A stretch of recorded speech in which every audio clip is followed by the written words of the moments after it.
In the first video, we discussed about how our life is suffering. We looked at three logical points which gave us evidence of how our life is suffering and how it aided to motivate us to move towards self-knowledge. Now, in this video, we will discuss about how and what causes us suffering and what stops suffering.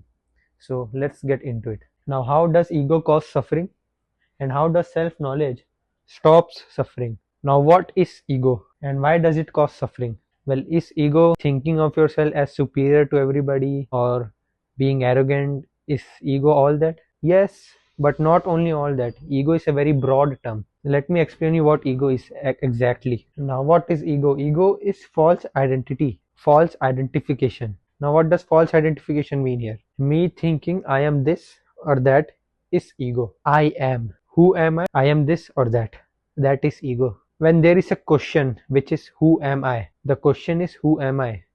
And the answer to that is I am this or that. That is ego. Now, what does this mean? This or that. When you identify as anything, like for example, human being, a father, a student, a mother, or smart, stupid, or handsome, ugly, all those identifications are the answer to who am I. Who are you? I am a teacher. Who are you? I am handsome guy. I am smart guy. Who are you? I am stupid. I am ugly. Who are you? I am a mother. Who are you? I am a daughter. So the answer to who are you is this or that. Then it is ego. So the wrong answer to who am I is always ego. And that is what we call false identity. Ego is giving yourself false identity. Now let me explain you why exactly ego is false identity. Why you are not father, you are not mother, you are not student, you are not ugly, handsome, you are nothing. Why is that? What exactly is the logic behind that? Let's get into that. Now let's understand how ego is false identity. Let's say this is a self. Now this self is you, okay? This is you. You call this as a self. I am this. Now this self has a body, a face, intelligence, strength, and is a father, is a worker, and is a neighbor. So we all think we are this. Who is all this? Well, let me explain you. This is the core of the self. This self has a body, has a face, has strength, has intelligence, is a father, is a neighbor, and is a worker. So we think we are an individual self separate from all this, and all these identities attached to the self is me. This is me, and these things attached is my whole identity. I am this, and this is my whole identity. So we think we are separate individual entities who has a body, who has a face, who has strength, who has intelligence, who is a neighbor, who is a worker, who is a father, etc. etc. So we all think we are at core an individual self with all these identities attached to us. Now why do we think that we are this self, we are this individual self? Just because of one factor, and that one factor is control. We think we are controlling our body, our intelligence, our strength, our work, our behavior, our thoughts. We think we are the controller, we are the doer of every action, every thought, and every behavior we do. So this illusion of control creates an illusion of self. Illusion of control creates illusion of self. Hence, when illusion of self is there, all these identities get attached to that self. So when illusion of control gets destroyed, then illusion of self gets destroyed. So to destroy the illusion of self, you have to destroy the illusion of control. So ego comes from the illusion of control, and from illusion of control comes illusion of self. Hence ego is thinking or believing in a false self, false identification.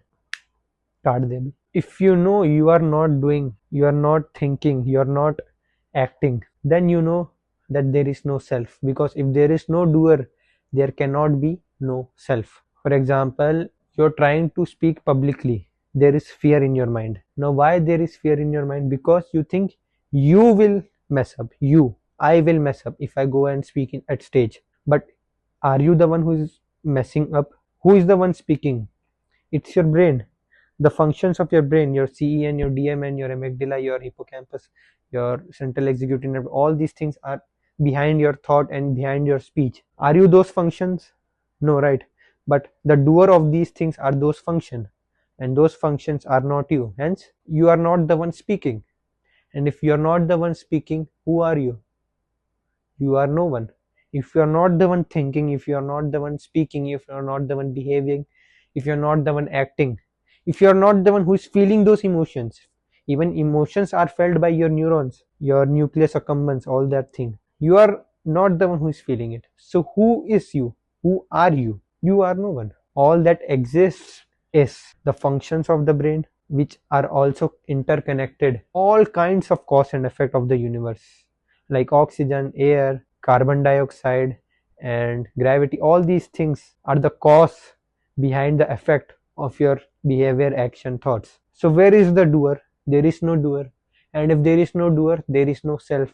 And what is ego? Ego is believing that I am an individual self with control. And if there is no control, there is no self. And if there is no self, then ego is false identification. Ego does not exist. Ego is false belief. And why does it cause suffering? Why does ego cause suffering? Why does false identification cause suffering? The one and only reason is because you search for happiness. Because of your false identities, you strive for happiness. You think you are an individual self, and for that individual self, you go and search for happiness. But in reality, there is no individual self that exists. All that exists is millions of cause and effect, and you are none of them. Hence, the search for happiness is false and also causes you suffering. As I explained in my previous video, how search for happiness causes suffering. You can go and watch that. So you will understand searching for happiness causes suffering. And search for happiness starts from where? From false identification, thinking I am someone. If you think you are someone, you will strive for happiness for that someone. You will strive the best thing for that someone. Hence, you will suffer. So how do we destroy suffering? We have to destroy ego. And how does ego get destroyed? Self-knowledge. How does self-knowledge stop suffering? By destroying ego. So what is self-knowledge? I explained this in my previous video also. Self-knowledge is knowing your true identity, who you truly are. Ego is what you think you are right now, which is a false identity. And self-knowledge gives you the real answer, who you are. And what does self-knowledge says? It says you are nothing. Self-knowledge meaning knowledge of the self. Who am I? And who am I? No one. Why? Because there is no doer. And if there is no doer, there is no self. And if there is no self, the search for happiness is, what do we say, fruitless. It does not give you any benefit. Why? Because who you are searching for, there is no one. Why you are searching for happiness if there is no one? So self-knowledge stops suffering and ego causes suffering, and self-knowledge destroys ego, hence stopping suffering. Let me explain to you with an example. So you are this individual self. Now you think you are this. For this you want the best things, and by best things I mean happiness, because happiness is the best thing we want. So you think you are this, an individual self. Now becoming a father gives you happiness. Becoming a worker, having strength, having intelligence gives you happiness. So what will this self strive for? This self will strive for all these identities to gain what? To gain happiness. So if you think you are an individual self, you will want the best thing for that self. And what is the best thing for that self? Happiness. And how does it get happiness?